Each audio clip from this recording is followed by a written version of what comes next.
Welcome to Specifically About Quality, the podcast where we tackle real challenges and share proven methods for building robust quality systems.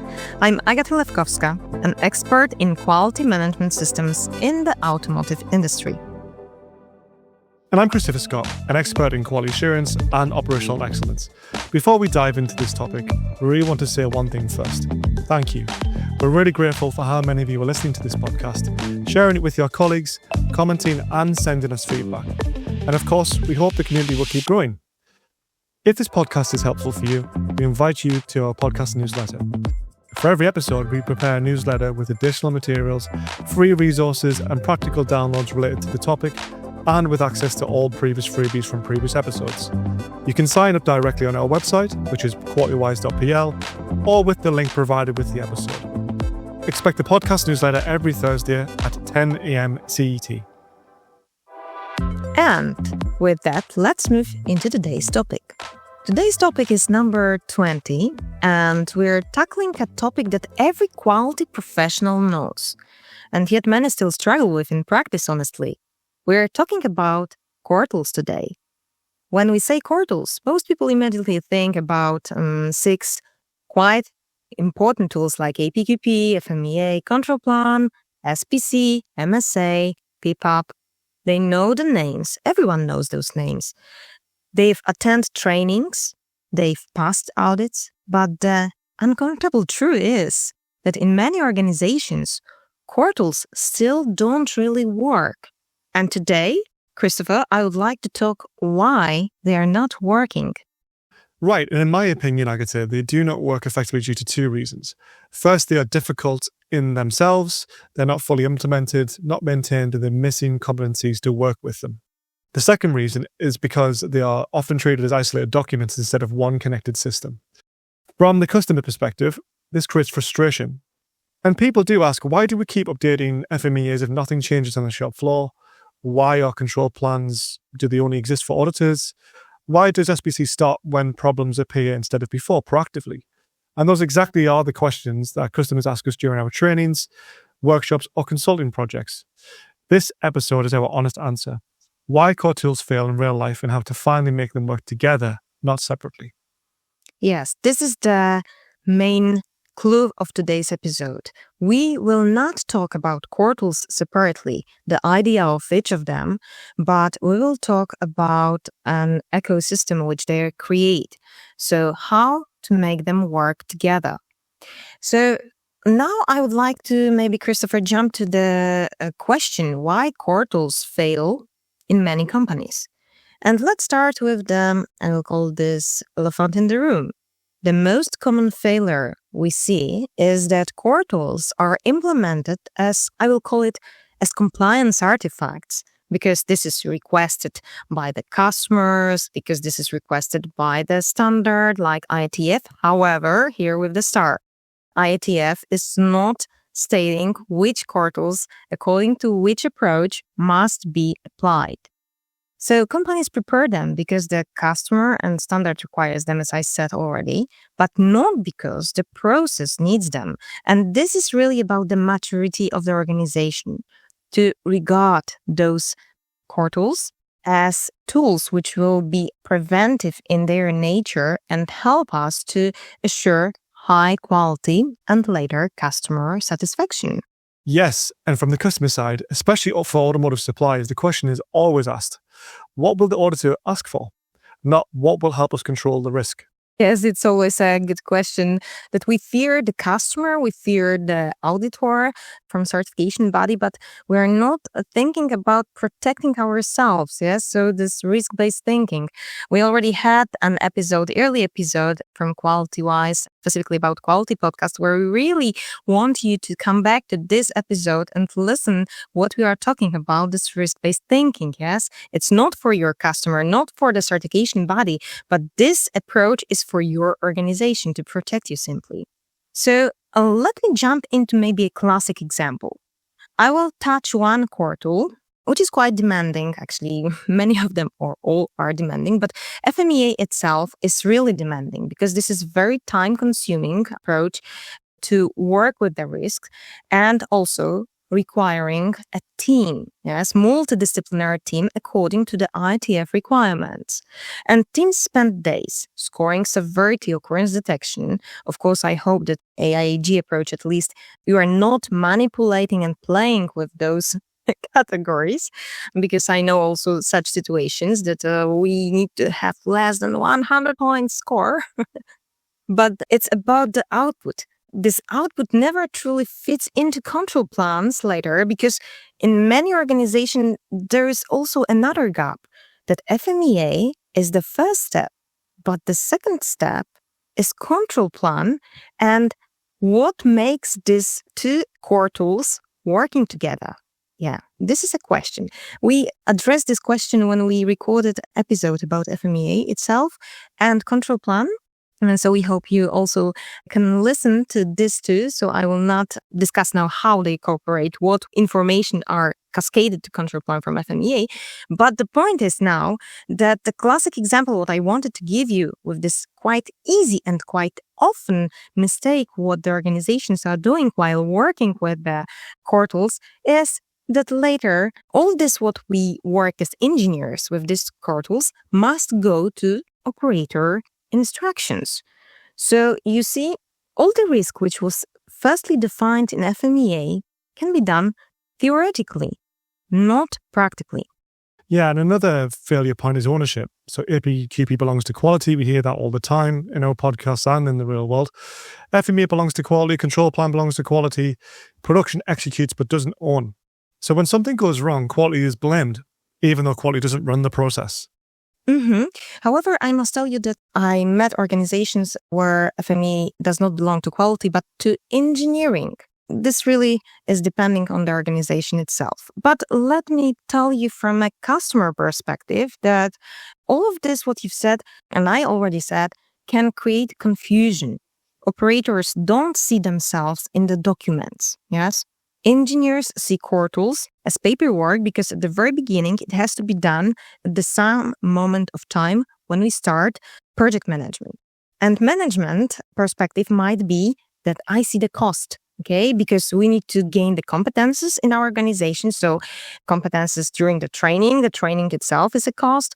No, you shouldn't think about this. We are now talking about assuring the competencies in really basic tools. We're not saying about something which is nice to have. You really need to understand those core tools. And let me tell you from my very first working experience as quality engineer in automotive. When I started, I was working in the operational quality as a quality engineer. So I was working on a daily basis with the processes. However, I had no idea what is going on in the new process implementation department or quality section. Let's not talk department, let's talk about the process according to process approach. So from my very early experiences, I must tell you that I was really not connecting the dots why I'm requesting from them to prepare some documentation. It was for me like, okay, I'm doing it, but I'm completely unconscious what this will satisfy later. So this is a classic example how the engineers on the shop floor are not aware what is happening in the project phase. And the project phase is really the first one which must be done properly to assure this what I will later receive to work on the shop floor. Do you agree, Chris? I agree. And just to add to that briefly, in my experience is that APQP has a feedback loop phase at every phase, supposed to go back into different stages. And MPD versus current quality or current process quality tends to be separated. And there's not really, in pure organizations, a handover period, which means you're not getting, as a team, the involvement of people who live the process day to day versus the people who are implementing the new product introduction into the customer and into market. See that all the time in suppliers, and they treat them very, very differently, and they shouldn't. It's one big team, and that's the best approach from my perspective to ensure you get lessons learned. But a final thing to add on that would be timing. Core tools are often created way too late. FMEAs are updated after the launch, not as a continuous thing. SPC starts after complaints or non-conformances are raised. And the measurement systems analysis is done once and then forgotten. That isn't prevention. That's documentation of failure. Yes. So let's talk about core tools as one system, not 6 separate documents, okay? And let me reframe this. Core tools were never designed to work independently. They are one closed loop system. And I think, already mentioned this a few times, especially when I shared with you my very early experiences from my even first year of my work, that I did not know what is needed for APQP and later what I'm receiving on the shop floor from the NPI processes. So APQP simply will define what we plan. FMEA later will define what can go wrong, but control plan will define how we control this what can go wrong. And MSA ensures we can trust our data. SPC later will show whether the process is stable. Are we in the good direction? What about the trends? This is the very important word, the trend, and possibility to read it. Yes, the capability of reading this. And PPAP proves we're ready for the customer in terms of quality requirements, but also quantities. Exactly. And when one of these elements is weak, the whole system collapses. To take an example, if your FMEA identifies a high-risk characteristic, but the characteristic is missing from the control plan, the risk is unmanaged, no matter how good the FMEA looks. And I've seen this in suppliers as a customer in previous work experience. I've seen on the shop floor where they'll say, we've only got a SPC and we've only got a special characteristic because the customer says this specific thing needs to be in the control plan. But the supplier should always look at the FMEA from both their perspective as well as the customer's inputs as well. We often see control plans copied from old projects. They list checks that don't correspond to the current risks, and operators follow them blindly while real problems appear elsewhere. So from the customer point of view, this leads to a big confusion. Why do we still have recurring issues if all core tools are in place? And the answer here is simple. They are not connected. And when core tools work, they tell one consistent story, in my opinion. And when they don't, they simply contradict each other. May I say like that, Chris?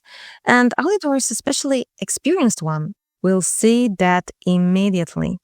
Yeah, so let's move on to some practical implementation. I could say some real examples in your experience. Yes, let's move into concrete examples. So imagine a machine process with a critical diameter. In a working system, the diameter appears first in APQP as a customer requirement because it was given to us early on the technical drawing. So later in FMEA, when it is analyzed as a potential failure mode, it has also a clear cause and effect defined. Later, the same characteristics should appear in the control plan with a defined control method, knowing how we would like to mitigate or eliminate those risks which were defined in FMEA simply. But let's keep going. MSA will confirm that the gauge used to measure this diameter is capable, yes. If this is a characteristic defined to be controlled with use of SPC, the SPC will monitor the process trend, not just pass, fail result, yes, the trend. And PPAP will include evidences that all of this is under control. And now compare this to what we often see with some of our customers and in our previous experiences in other businesses. The FMEA lists the diameter, the control plan checks something else. SPC is often done on a different parameter because it's just easier for the engineer or for production or for the process engineer. MSA was performed years ago on a different gauge. This is the disaster. Okay, from the operator's perspective, this makes simply no sense. From management's perspective, it looks like quality bureaucracy because they were creating the documentation. This documentation should reflect this, how we prevent potential risks like that. But from the customer perspective, this is really a risk. Exactly. And another real-life example is change management. A process change happens, but only the control plan is updated. The FMEA stays unchanged. We're talking about D7 in the 8D, the 8 disciplines. SPC limits are not reviewed. This breaks a logic chain completely. That's why we always say core tools must be maintained together, not individually. Oh, I'm really very happy you said about change management because change management also requires some evaluation also of the documentation.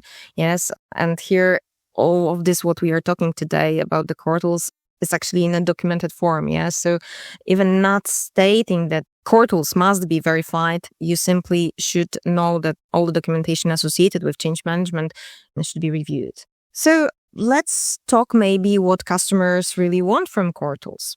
And if I would say directly from the customer's voice, I would say that customers don't want perfect documents, but working documents, and they want predictable processes.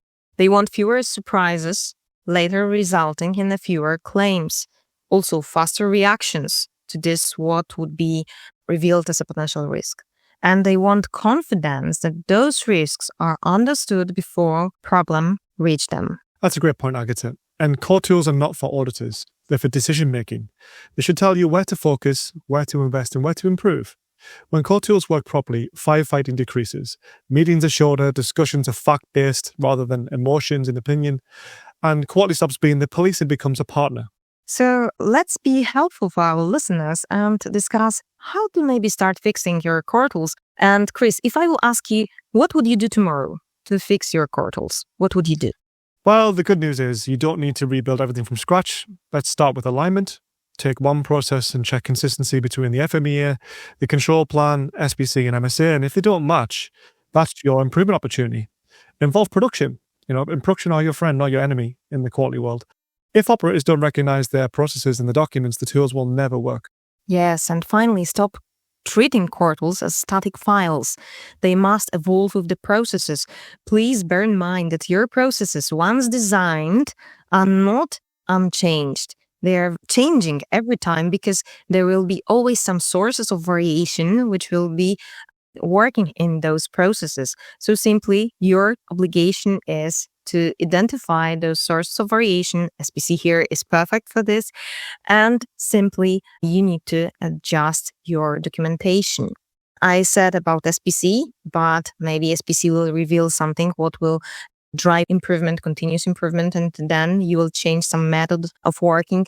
This will require from you changing also the documentation, like control plan, FMEA, because maybe such risk was not defined before.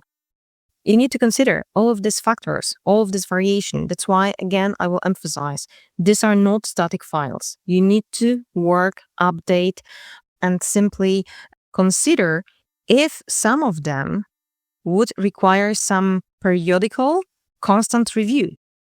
So if this episode resonated with you, it's probably because you're dealing with these challenges every day and your core tools are not working together. And that's exactly why we created core tools, why they still fail, and how to make them work together. A practical guide by Qualitywise. Subscribe to our Qualitywise newsletter on qualitywise.pl or with the link provided with this episode to get it. And if you need support, whether it's core tools alignment, training, audits, or hands-on consulting, we're here to help. That's it for today's episode of Specifically About Quality. If you enjoyed it, please take a moment to like, share it with your network and leave a comment. We would love to hear your thoughts and experiences. Until next time.